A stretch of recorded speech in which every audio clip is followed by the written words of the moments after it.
In spite of what the name implies, UnknownX's Marisa of Liartop Mountain does not focus on Marisa Kirisame, at least not in the 2 chapters I played. That might sound disappointing, yet it never feels like a drawback because 5 other Touhou favorites guide the adventure, giving the project the feel of a playful side story rather than a missing main chapter. 回廊の真ん中に司書が立っている。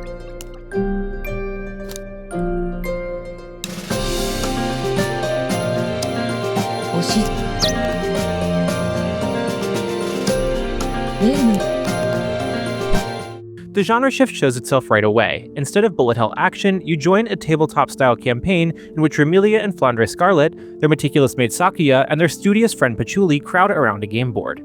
A painted miniature of Reimu Hakure stands at its center. Marisa has vanished, and Reimu is determined to find her. Mid-session, the players notice the board's events mirror recent incidents in Gensokyo, nudging the story into pleasant meta territory.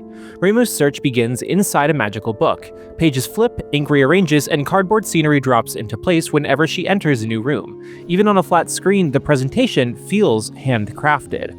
Forget traditional keyboard roaming. Each move is a choice. Peek behind a shelf, pry open a suspicious volume, trade a key for a clue, or walk away to conserve supplies. Because each selection shifts Reimu's miniature, the consequences land immediately and keep the pace lively enough for an audio read-through. The first chapter is a brisk prologue around Reimu's shrine and Marisa's house, setting the tone and banter without real resistance. Chapter 2, the bulk of the demo, unfolds in a multi-level library packed with ceiling-high stacks and rolling ladders. I met librarians battling book bugs and rabbits so overmuscled they blocked entire aisles until Reimu found a way past. These showdowns feel more like logic puzzles than fights. One rabbit will not budge until Reimu's heart outweighs his biceps. The solution involves reading a gloomy manuscript and allowing the emotional heaviness to settle within her chest. Silly, but linking the puzzle and the story makes the payoff feel earned. Exploration might worry players who prefer Touhou's usual dodging, yet combat adds its own tension. Skirmishes move quickly. On Reimu's turn, you pick an action, then roll 2 dice. Bigger numbers are not always better. Before each roll, the interface explains that a low result might stun an enemy, while a high roll pierces defenses. That preview turns luck into planning. Reimu starts with 7 standard dice and can carry up to 12. Specialty dice appear along the way. Angry dice lean high, indifferent dice show only 1s, and curious dice swap pips for question marks that add risky multipliers. Each special die crumbles after a handful of throws, so managing loadouts becomes its own minigame. Reimu's mood matters too. A light heart makes heavy hits harder, while a hardened heart lowers target numbers. Because mood also solves puzzles, you end up checking her emotional state as often as her hit points. Cheat points act as insurance. Spend 1 to re-roll. They are scarce, so I saved them for the Chapter 2 boss, a hollow echo of Marisa that glides across the board like a shadow. Regular encounters felt breezy, adding dodge rolls to every fight could tighten difficulty, but the system still offers more agency than I expected from dice. The 4 spectators influence Reimu's growth. Each time she gains 10 experience points, she receives rewards. Reimu proposes extra health, Flandre pushes attack boosts, Sakuya suggests more cheat points, and Patchouli favors defense or rare trinkets. Picking a reward grants that friend an influence point, and story decisions do the same. At the chapter's end, the leader becomes an MVP and hands Reimu a personalized die. In my run, Reimu edged out Sakuya with a late-game decision.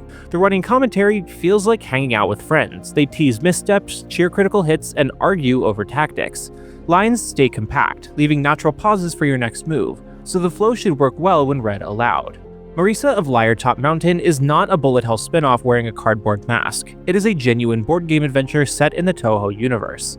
The handcrafted presentation, thoughtful dice combat, and clever mood mechanic blend into something that feels new without talking down to longtime fans. The curve is gentle now, only the boss truly stretched my resources, but later chapters can tighten the screws by limiting rerolls and forcing bolder gambles. As both a Touhou fan and a tabletop enthusiast, I closed the demo eager for the full release in September. UnknownX respects the source material while tweaking the formula in ways that stay playful and informative. Reimu's journey has only just started, and I am ready to see where the next page turns. Marisa of the Liartop Mountain is coming to Nintendo Switch and PC via Steam on September 18th, 2025. Thanks for watching. This video is brought to you by our supporters on Patreon. Nosy Pixel is run by a group of gamers providing independent gaming coverage through news, reviews, previews, and more. Check out our Patreon to help support our continued growth and subscribe to keep up with all of our future content.